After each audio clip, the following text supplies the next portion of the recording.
ధర్నా చౌక్ వద్ద బీజేపీ నేతలు నిరుద్యోగ మహాధర్నా నిర్వహిస్తున్నారు. 30 లక్షల మంది నిరుద్యోగులకు బాసటగా టీఎస్పీఎస్సీ పేపర్ లీక్ కు వ్యతిరేకంగా బీజేపీ నిరుద్యోగ మహాధర్నా నిర్వహిస్తుంది. ఈ సందర్భంగా బీజేపీ కీలక నేతలు పాల్గొన్నారు.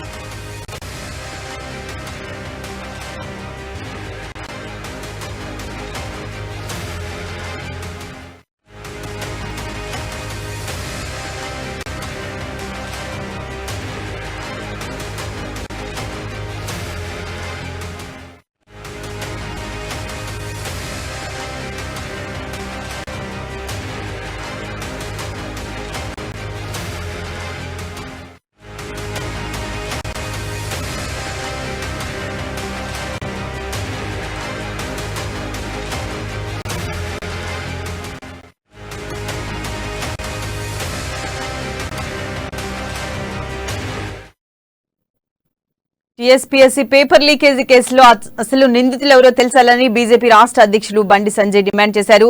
ఇందిరా పార్క్ వద్ద బీజేపీ నిరుద్యోగ మహాధర్నాలో పాల్గొన్న బండి సంజయ్ పేపర్ లీక్ కేసులో విచారణ జాప్యం చేస్తూ నిందితులను కాపాడే ప్రయత్నం జరుగుతుందని ఆరోపించారు. మంత్రి కేటీఆర్ రాజీనామా చేయాలని లేకపోతే బర్తరఫ్ చేయాలని బండి సంజయ్ డిమాండ్ చేశారు.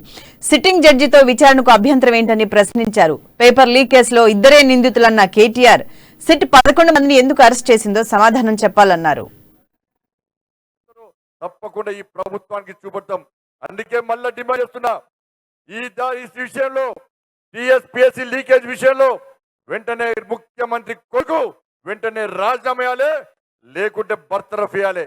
ఈ సంఘటన పూర్తి స్థాయిలో ఈ సంఘటనపై సిట్టింగ్ జడ్జితో విచారణ జరపాలి. కష్టపడి చదువుకొని ఎగ్జామ్ రాసినటువంటి ఆ యువకులందరూ కూడా యువకులందరూ కూడా ₹1,00,000 భృతి చెల్లించాల్సిందే.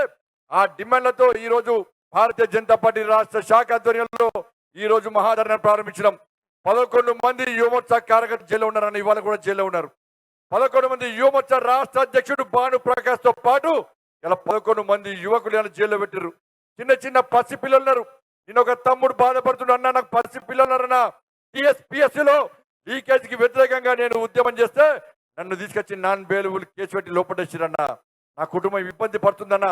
కానీ అయినా కూడా నేను పార్టీ కోసం పనిచేస్తున్న 30 లక్షల మంది యువకులకు నాశనం చేసిన ఈ ముఖ్యమంత్రి కుటుంబానికి వ్యతిరేకంగా యుద్ధం చేస్తానని చెప్పి ఆ తమ్ముడు ఇలా గంటాపదంగా గర్వంగా చెప్తున్నట్టే భారతీయ జనతా పార్టీ కార్యకర్తల కమిట్మెంట్ ఏందో ఒక్కసారి తెలంగాణ సమాజం గుర్తించుకోవాలి.